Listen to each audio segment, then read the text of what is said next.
I used to believe that good ideas could speak for themselves. That in the world of creative agencies, fairness was the one thing that kept talent grounded. But I've learned that fairness doesn't favor those who trust too soon. My name is Sabrina Carpenter, and I was the head of content strategy at an agency based in Los Angeles, where every pitch deck felt like a silent trial and a colleague's morning smile could easily turn into a knife in the back by sunset. I joined when it was still a fledgling startup, desks made of scrap wood, the coffee machine wheezing like it might give up at any moment. But we had belief, we had ambition, and we had each other. I wrote our earliest proposals with everything I had, stayed in the office until 2 a.m. to get a headline just right, cried in the restroom after a blunt rejection in a strategy meeting, and walked out smiling like I'd never been knocked down. My career began slowly, like a quiet melody with depth and persistence. After 5 years, I had become the strategist behind several acclaimed emotional marketing campaigns, from sustainable beauty brands to an educational startup focused on autistic children. I believed that every project had the power to reach the humanity in consumers, if only we told the story right. Clients trusted me. My team respected me. I was invited to speak at a Stanford startup conference and named in a 40 under 40 list by an independent media magazine. But what tethered me most was the sense that we were building something good, a place where ideas meant something, where people were teammates, not rungs on a ladder. Then came Cora. She was brought in as the new creative director when the agency signaled a shift in strategic vision. Her resume read like a meticulously crafted brochure with New York credentials, fluent delivery, and a way of making you feel small while still wanting to win her approval. She wasn't just persuasive, she had timing. At first, I thought she was an ally. We had lunch together, brainstormed late into the night, shared personal stories in the quiet of the office. I thought I had found a mentor, a sharper, more seasoned version of myself. What I didn't see was that while I was opening up, she was memorizing. While I was trusting, she was laying traps. Our biggest campaign of the year came like a test. A health tech brand wanted to reimagine its image through an emotional, human-centered lens. I led the ideation, drafted the strategy, facilitated a 3-day workshop with the client to extract insights and build a content architecture. Cora was present at every step, but never touched the core material. She nodded, offered light comments, and said, "Sabrina understands the client better than anyone. Let her lead." I didn't suspect a thing. I sent the final proposal through the shared email thread, CCing the entire leadership team, including the CEO. 3 days later, I received a sudden Slack invite. Cora wants to review the proposal before it's sent. I walked into the meeting room and saw the presentation I'd built projected onto the screen, but the author line now read only "Creative Strategy" by Cora Lynn. What I felt wasn't anger, it was emptiness. I sat there as each slide I had carefully crafted was presented in a detached tone, as if I'd never been part of the process.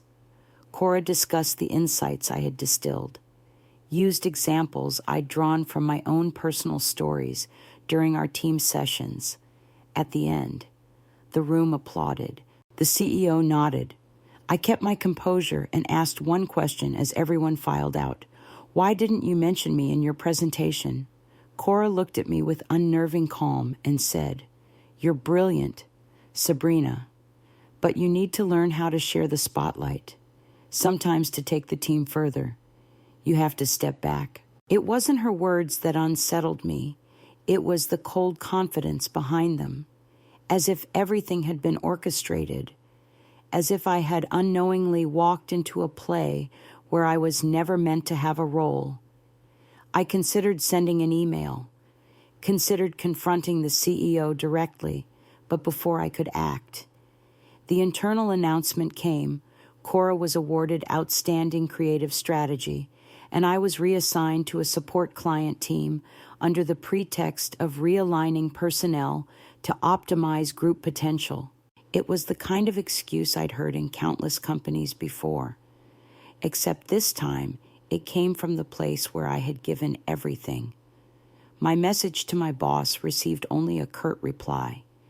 See this as an opportunity to challenge yourself in a new role. I realized then that when trust breaks, even the most reasonable explanations sound hollow. I quietly exited the team Slack and submitted my resignation a week later. No one asked me to stay. No farewell gathering was held. After 5 years of being part of the company's soul, I left as though I had never existed.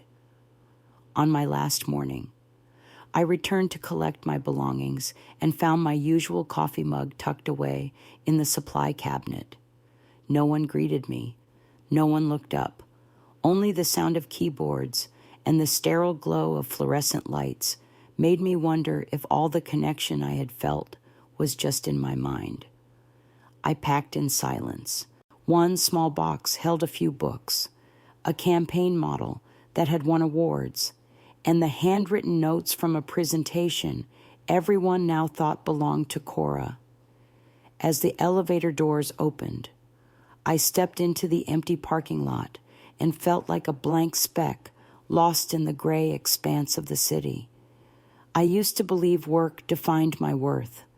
Now I wasn't so sure. The people I called teammates went quiet. The ones I protected turned their backs. The betrayal wasn't in the act, it was in the place it came from, the place where I had placed my trust. I didn't cry. I just felt hollow, as though a part of me had been cut away without a sound. Back in my small rented apartment in Silver Lake, I pulled the curtains closed, turned off my phone, and sat watching the last light stretch across the wooden floor. It was the first time I saw it clearly. I had been betrayed, not just at work, but in my belief in how I thought life was meant to be lived. Everything I had built was stripped away, and I wasn't sure what was left. I wasn't waiting for a miracle, but I didn't expect the tide to turn so quickly either. When we launched our first campaign under the Second Draft name for a local brand specializing in handcrafted fermented foods, the response on social media went far beyond anything we had anticipated. The promotional video, shot by a young director on our team using an old film camera, went viral in a matter of days. There were no fancy visuals, no special effects, just a middle-aged man speaking quietly about his family's generational kitchen, intercut with close-ups of calloused hands and the soft clinking of glass jars being placed on wooden shelves. But it was that raw simplicity that struck a chord. In less than a week, the video surpassed 2 million views, and several industry publications began calling Second Draft the storytelling studio to watch this year. I started receiving a flood of emails from overlooked brands, failed founders, people searching for a narrative that didn't follow the flashy formulas of today's ad world.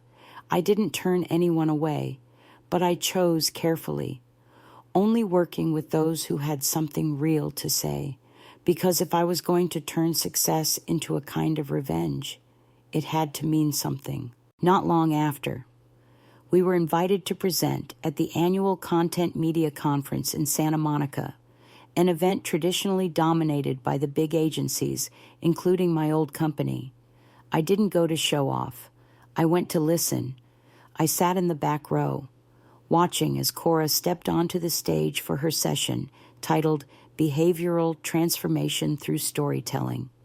Her slides were polished, her language smooth, her demeanor cold and professional. But when the Q&A began, someone in the audience, whether by chance or design, asked if she had seen Second Draft's recent campaign and what she thought of this shift toward authentic emotional marketing rather than manufactured sentiment. I saw the flicker in her eyes, The pause before her lips tightened into a polite answer about how every style had its value. But the air in the room had changed. For the first time in years, I was no longer the one excluded from the game. I was the one quietly rewriting the rules. Just a week after the event, an in-depth article appeared in an independent marketing journal, comparing Cora's current campaigns with leaked strategy drafts that the writer claimed came from a former insider in the old content strategy team. I knew Amy had quietly sent those documents. The piece didn't just raise ethical concerns. It pointed out the mechanical repetition in Cora's messaging style, something no one had dared to say before. It was only one article, but its ripple effect was wide. The agency's biggest client began requesting strategic realignment and hinted at exploring collaboration with a newer team. I didn't celebrate, but I recognized the crack that had formed, and once trust breaks, no amount of polish can cover what's beneath, not long after. I received an unexpected call from a man named Thomas, the head of strategy at a health tech company that had just completed its Series B funding round. They were looking to reposition their brand after a series of internal scandals and wanted a team that could genuinely connect with the public without gimmicks. I didn't ask how he found me, but in a later meeting, Thomas mentioned he had followed my work since my days at the old firm and had been struck by the unfinished presentation I once gave. "We need someone who understands what it means to lose trust," he said, "because that's exactly what our brand is facing now." I accepted, and for the first time since I left, I found myself leading a major campaign again, but this time with a team of my own. As we entered the concept development phase, I knew I would need to revisit some of the frameworks I had once created for my old company, not to copy them, but to refine them. I pulled out the original strategy that Cora had stolen, restructured it, updated the data, added new interactive elements, and infused it with the perspective of someone who had known betrayal firsthand. I called it reconnection through rupture, a concept both deeply personal and uniquely aligned with the brand's crisis of trust.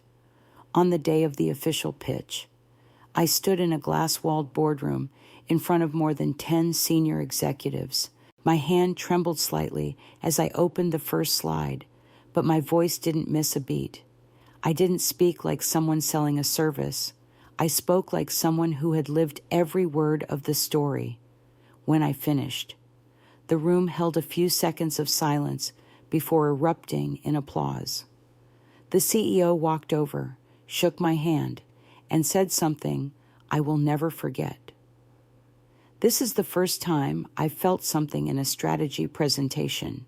2 weeks later, a press release announced that Second Draft would be leading the global rebranding campaign for a top health tech company, and the media lit up on LinkedIn. My name began appearing in posts and articles again, this time not as a ghost behind someone else's PowerPoint slides, but as the recognized architect around the same time. Cora was placed on temporary leave from the old agency, pending an internal review of her strategic contributions and intellectual ownership. I felt no joy, no bitterness either. I just saw the truth clearly. It wasn't that I had grown stronger. It was that her mask had fallen right when I had found my footing. The first message from Cora came late one evening. "You won. Congrats." No apology, no acknowledgement, just a message that felt like a white flag raised in a battle she once thought was hers alone. I didn't respond. I saved the message in a special folder, like the final piece of a story that no longer needed retelling. I didn't need validation from someone who had betrayed me. I only needed to know that I had made it through on my own feet, with no favors, no reclaimed positions from the company that once erased me. I hadn't built this new beginning for revenge, but this success, even unspoken, was the clearest act of revenge I had ever accomplished. I used to think that a comeback would arrive with applause, with doors flung open and familiar faces bowing their heads in admission of past wrongs. But the truth was much quieter. It wasn't a single moment, but a series of small shifts, each step slow but certain, leading me back toward the space I was once pushed out of. After the success of the health tech campaign, Second Draft began receiving more inquiries, not just from brands in crisis, but from organizations seeking to reshape how they spoke to their communities. One early autumn morning, under a soft light that made everything feel more honest, I got a call from a nonprofit based in Chicago. They wanted to create a campaign raising awareness about elderly people living alone after the pandemic. "We don't want pity," they said. "We want to tell stories of quiet pride, stories that anyone might recognize a part of themselves in." I didn't need to hear more. I already knew I would say yes.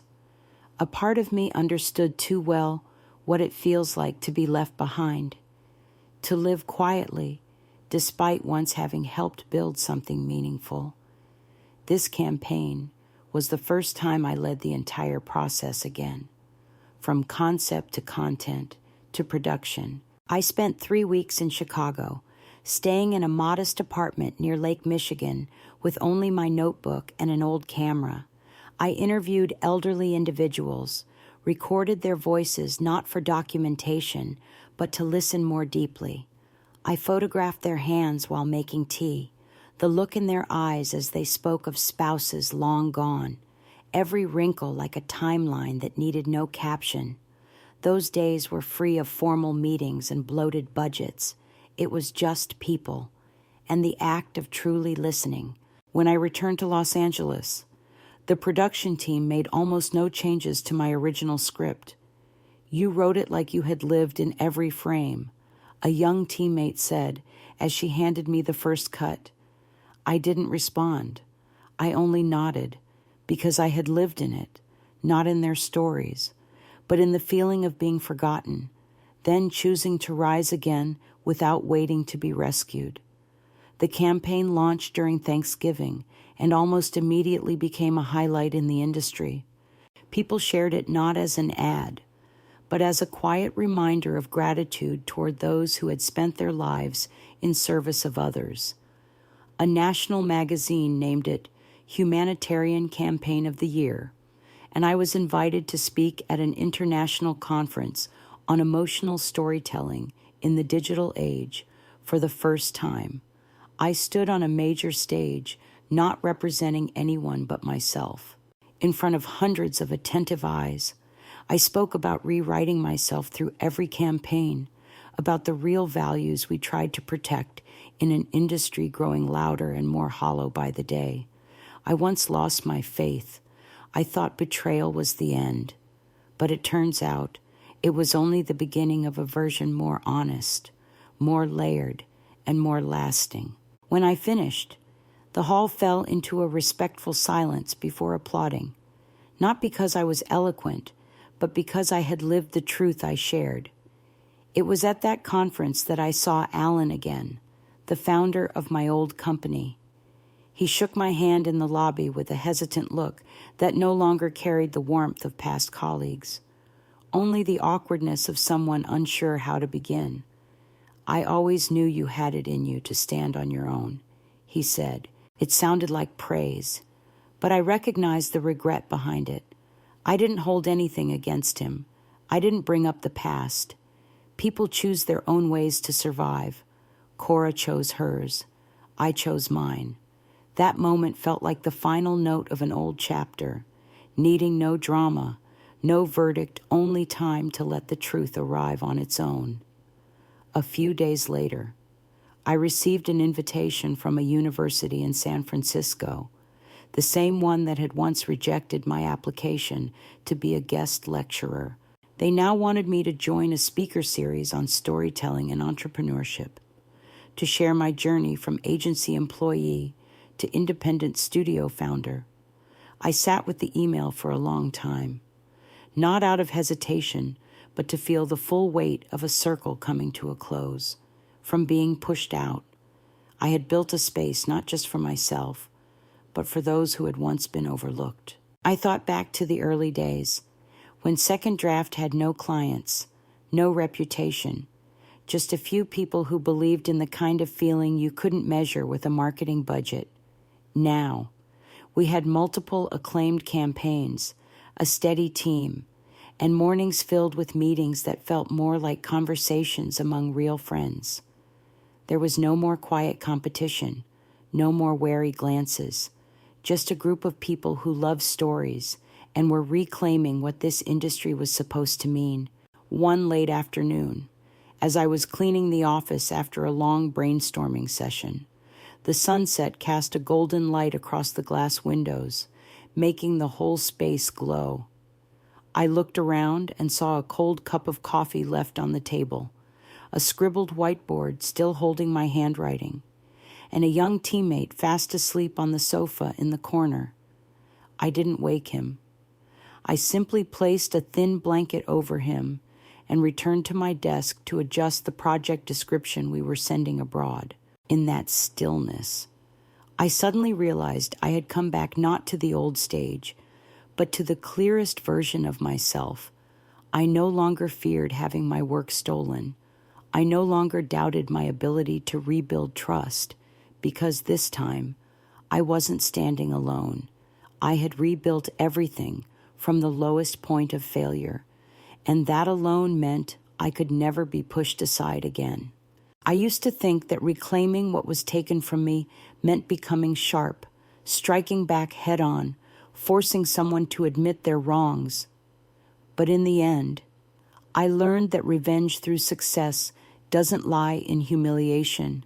It lies in the quiet, undeniable realization that they underestimated the wrong person. That spring, Second Draft was officially named one of the most influential creative studios by a leading media publication, not because we chased trends or had massive budgets, but because we told real stories in real voices, for people who still believed that emotion was something worth preserving in a world overwhelmed by data.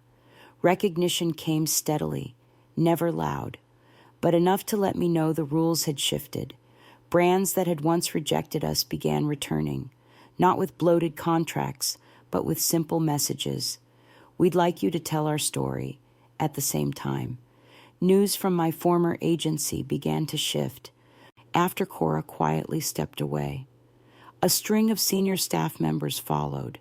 Some said it was due to a change in culture. Others said trust had eroded. I didn't concern myself with the reasons. I looked at the results.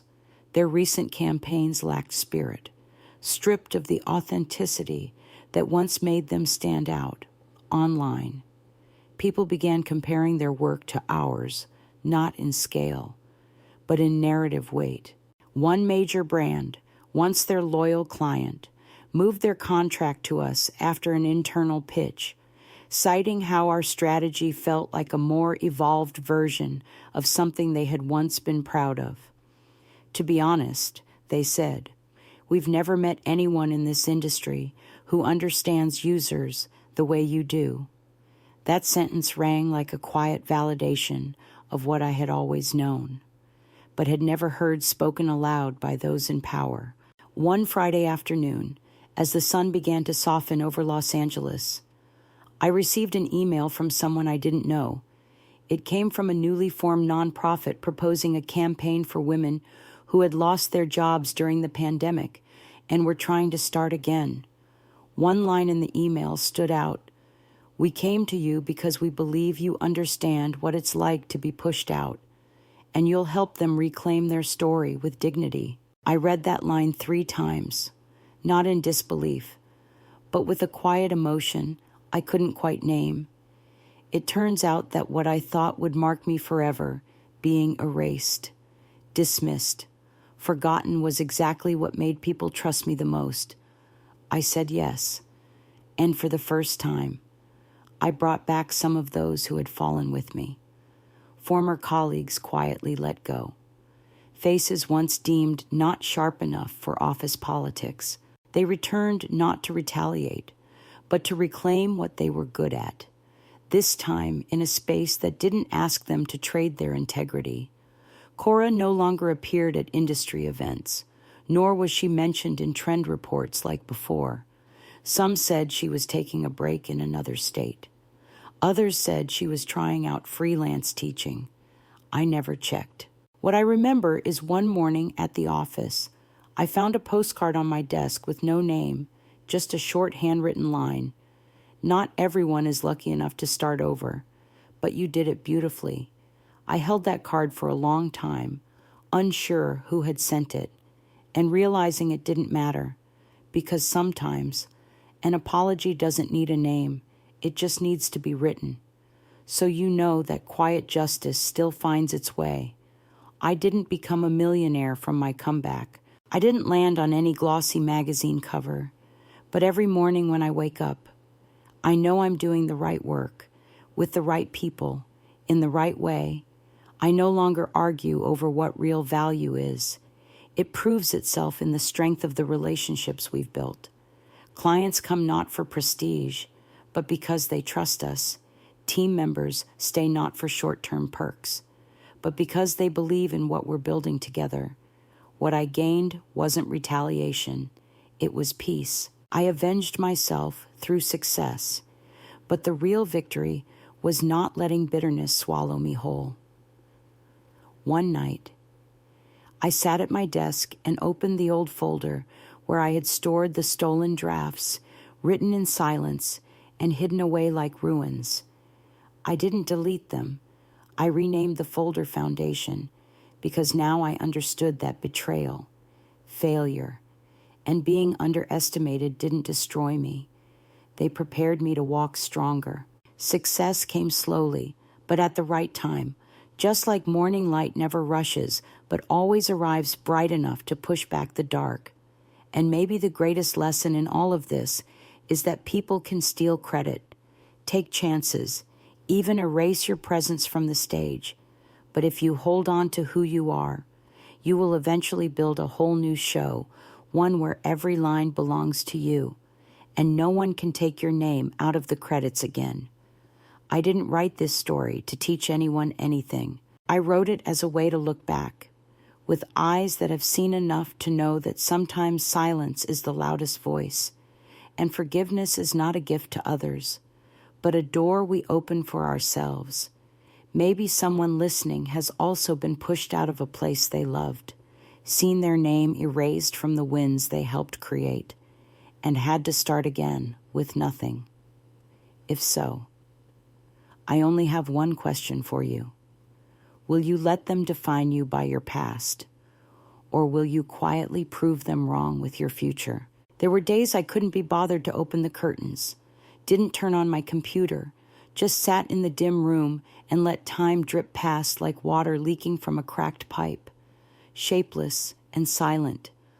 I told myself I was resting, but in truth, I was hiding from the fact that I had let someone take everything from me without even a fight. The campaigns I once led, the stories I once told, they now lived under someone else's name. But what tore at me more than the loss was the silence I let consume me. I began to write, not to publish or retaliate, but to remember. Each night I opened my laptop and typed out fragments of memory, piecing together the project that had been stolen, how I built it from nothing, the tense meetings, the real emotions I heard in the clients' voices over months of quiet observation. I saved the files in a nameless folder, like evidence for a day I hadn't yet envisioned. I didn't have a plan, but at least I was no longer sitting still. A week later, I received an email from Natalie, an old friend who had once worked with me on the education campaign. She invited me to speak at a small storytelling session for a group of startup students in Pasadena. At first I declined, saying I wasn't ready. But a few days later, I reopened the email and accepted, not because I felt better, but because I knew if I didn't step outside, I would lose the last part of myself. I showed up in an old shirt and the shoes that had carried me through countless pitches, no makeup, no expectations. But as I began to speak, something strange happened. The students didn't take their eyes off me, not because I was impressive, but because I was real. I spoke of failure, of campaigns that were nearly lost, but saved through empathy. And some of them cried when I described emotional marketing not as a tool to sell, but as a bridge to real people and real pain. That talk didn't change my life, but it reignited a belief I once held: close, real value always finds its way, though sometimes it takes the long road. After that night, I started getting small collaboration offers, mostly from underfunded but passionate startups. I accepted, not for money, but because I needed to rebuild something from clean ground. I worked with a group of young people developing an app that connects blind users with volunteers who can guide them through the city. They had nothing but an idea and determination. I helped them shape a communications plan, rewrote all the messaging to fit each platform, and reached out to local community groups. Each night, sitting at the same old desk, I saw echoes of the person I was 10 years ago, entering the industry with a secondhand laptop and a heart unafraid. Those days returned like new skin growing over an old wound, and I realized that no one can steal true value if you still hold your roots. One night, while editing the voiceover description for the campaign video that the startup had just finished, I received a message from Amy, my former assistant at the agency. It was a single line: "You need to see this." It linked to a presentation from a regional marketing conference, where Cora was now the keynote speaker. In the video, she introduced the Redefining Modern Health campaign as a prime example of her emotional messaging expertise. I watched all 18 minutes, every slide a reworked version of my original content, even the narrative arc unchanged. I didn't feel anger like I had before, only a sharp, alert clarity rising inside me. She hadn't just stolen credit. She was turning my voice into her personal brand, and that couldn't go on. I called Natalie, told her everything, and sent her the original strategy document. She was quiet for a while, then said, "Sabrina, you have to come back, not to prove anything to them, but to take back what's yours." She was right, but I knew I couldn't return the old way. No lawsuits, no public call-outs. If I was going to make a comeback, it had to be undeniable, and no one would dare call it luck. I started laying the groundwork, step by step. I reached out to David, a friend who worked in media law, and asked him to verify the intellectual rights of the strategy I had created. I pulled up old emails, drafts, time-stamped decks. I had kept everything, as if some part of me had always known this day would come. David confirmed that I held full personal ownership of the original concept, since it had never been bound by an exclusivity clause, but he also advised against legal action. She didn't win because she was better. She won because she had the stage. You don't need to reclaim her stage. You need to build a new one that forces people to turn their heads. That line kept me up all night. I reviewed everything I once believed in, once built, once lost, and in the silence of that midnight reckoning, I made a decision to begin again, but this time on my own terms. I would launch a creative studio, not to get revenge through success, but to show that broken trust can be rebuilt through integrity and strategy. I started with a small name, renting out an old garage in Echo Park and turning it into a co-working space. I didn't need a polished office. I needed freedom. I called it Second Draft, because every writer knows the second draft is usually the truest version of the story. In the beginning, it was just me and a whiteboard, but soon, a few former collaborators found their way to me. No explanations were necessary. We got to work, and quietly. Something began to shift, not to retaliate, but to rewrite everything from the ground up, in a way that only I could.